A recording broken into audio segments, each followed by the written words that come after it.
Gaming is one of the biggest hobbies around the world. We all love to play through a story or battle online with friends, but some games should be avoided. Some horror games are cursed and have been surrounded by chaos and disaster. Luckily for you, we have done the research to warn you which games not to play. So let's jump into the top 5 cursed horror games you should never play, part 2. In at number 5 we have Kill Switch. Kill Switch was created in 1989 by a Russian gaming company. Only 5,000 copies of the game were made. The story follows a woman waking up in a coal mine. You follow her mission to the surface, encountering demonic inspectors, undead miners, and possessed machinery. One of the first horror games, Kill Switch had a side-on viewpoint. You would find recordings around the mine that would tell you more about what happened to the people here.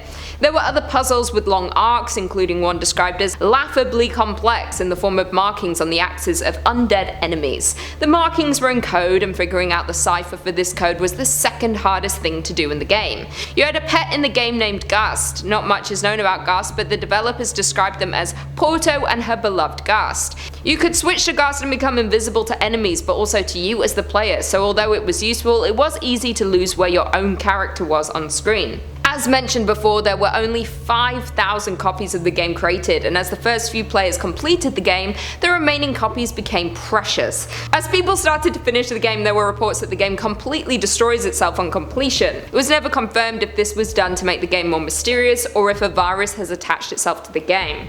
Players were not happy about this. You would never be able to play the game again if you enjoyed it. More than that, the more people who completed the game, the rarer it became. Today, not many people, if any, have ever played it. The game is thought to have dragged itself into extinction. It quickly gained the reputation of being cursed. In 1989, it is believed that the technology needed to program the game to self-destruct just did not exist, and if it did, it would be worth far more than the game itself. It is a mystery as to how this happened. People have since created their own safe versions of the game, so if you do fancy giving the game a go, please stick to this version. Coming in at number 4 we have Hall of Tortured Souls. Hall of Tortured Souls is an Easter egg from Windows 95. This Easter egg started a rumor in the 90s that Microsoft might be hiding satanic secrets. Hall of Tortured Souls seems like a horror game, but it was designed to give credit to the creators of Windows 95, something that clearly horribly backfired. To see the game for yourself, you would have to somehow launch Microsoft Excel 95, open a blank Excel worksheet, and go down to the 95th row. Select the entire row, then tap and hold Ctrl, Alt, and Shift. After this, the game will appear. The game has a simple visual look to it, much like the games of the 90s. When the game has launched, the title Hall of Tortured Souls will appear. You can walk in any direction. You will see different hallways for you to walk down. You can also walk through the walls. There are some obstacles and puzzles within the game with names of creators flashing on screen periodically. In the final room, there is a photo of the creators on a large box screen. No one ever explained why this was created. No one from Microsoft came forward to officially speak about the game. This started a rumor that the game was created as a cry for help. The names listed might have been all of the tortured souls that worked for the company who were scared to come forward. After all, someone gave out the sequence needed to launch the game, but no further information was ever given. The game is creepy to look at now, with even the pictures of the employees looking inverted and strange to look at. Do you think this was a cry for help or a signal something bad was happening to those who worked for Microsoft? Coming in at number 3, Lair. Lair was a fantasy RPG game created in 2007. The game seems to have been cursed since development, with the game's release being anything but easy. It was created by the studio Factor 5. They're no longer in business. The release of this game ruined its relationship with Sony, and they never recovered. The game cost the studio around $25 million and took around 3 years to create. This includes a year of delays due to issues inside of the company. During development, Sony launched their new 6-axis PS3 controller with built-in motion capabilities. Although the Factor 5 team saw this was going to be a flop, Sony insisted. They built this into the game. This was the first major setback. During development, members of the team began getting sick. Some of them passed away. There were also members of the team who had family members suffering from horrible illnesses. This is what started the rumors of a curse attaching itself to anyone who involved themselves in the project. This is not where the curse stopped though. In terms of the game, the biggest hurdle came when it came to transferring the data of the game onto a server. The servers crashed due to a power outage and large sections of the game were lost. The team were devastated. They had already been working on this for years. They had lost a lot of work and time. Members of the team had been let go due to budget cuts, and they now had to start rebuilding the game.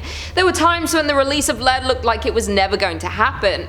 After launch, there was a lot of bugs in the game. Although it was received well, you could see the troubled development throughout the various issues. After all this, the team had their final blow when the company had to close 2 years after the game was released. There aren't any reports of users being cursed by the game, just the team behind it, so you might be safe as long as you're not planning to create a sequel or mod the game in any way. Coming in at number 2, we have Polybius. Polybius was an arcade game created in 1981. There were only a few machines created, and they were all places in arcades in Portland, Oregon. The game was a simple shooter similar to Space Invaders, with the player having to shoot the shapes in the center of the screen before they reach them. The game quickly gained the reputation of being very addictive. The few machines in existence had lines forming behind them and players arguing over who would have the next go. The game was only available for 1 month after claims it was causing players to get seriously ill. After the month, the games all mysteriously disappeared. Due to the flashing shapes and lights in the game, it was reported that many people who played it would suffer from a seizure. It claimed a few more players' lives. Not only did it cause seizures, but other players reported having horrible nightmares that made them question reality. Others developed such an addiction they lost their jobs, homes, and much more, all within the game being available for only 4 weeks. Who knows what more might have happened had the game been kept available to players. It was not clear at the time or now who created the games. They seem to appear mysteriously and disappear the same way. If you do want to know more, there was an investigation into what happened. The researchers created a podcast titled The Polybius Conspiracy, and they look into all of the mystery of the game, including the claims. It was a government-run experiment to see how people would react to the addictive visuals. And finally, coming in at number 1, we have Sad Satan. Sad Satan is a PC game that was first reported in 2015. It was reported on by a YouTuber who claimed they were told about the game from a subscriber. They were given a link to the website that the fan had found on the deep web. Of course, anything from the dark web is not to be trusted. The most troubling part to the whole story is that as the YouTuber Obscure Horror Corner played through the game, subscribers got more concerned for their well-being. After they posted part 4 of the playthrough, they were never heard from again. That was 6 years ago now. No one knows where they are, what happened to them. If you go to that video, there are comments from today from fans looking for them, asking if they're okay. We might never know what happened after playing this cursed game. Since he played the game, it was never found again. No one was able to find the link or uncover where the game was. People have searched high and low on the dark web, and no evidence of the game has ever existed. The game itself is a hard one to describe. It seems all you can do is move around. There is no combat or interacting with objects. You simply explore the area, which is distorted and not well lit. Disturbing images flash on the screen as you move around. Obscure Horror Corner's playthrough has millions of views and comments of people desperate for answers about the game and their whereabouts. Please do not go looking for this game. And if you're out there, Obscure Horror Corner, I hope you're okay. Well, there we have it. Do you guys agree with that list? What cursed games scare you the most? What's the scariest game you've ever played? Leave us all your thoughts and feelings in the comments down below, and perhaps we can do a part 3. And on that note, if you haven't already, be sure to give this video a big thumbs up, and until next time, I'll see you later.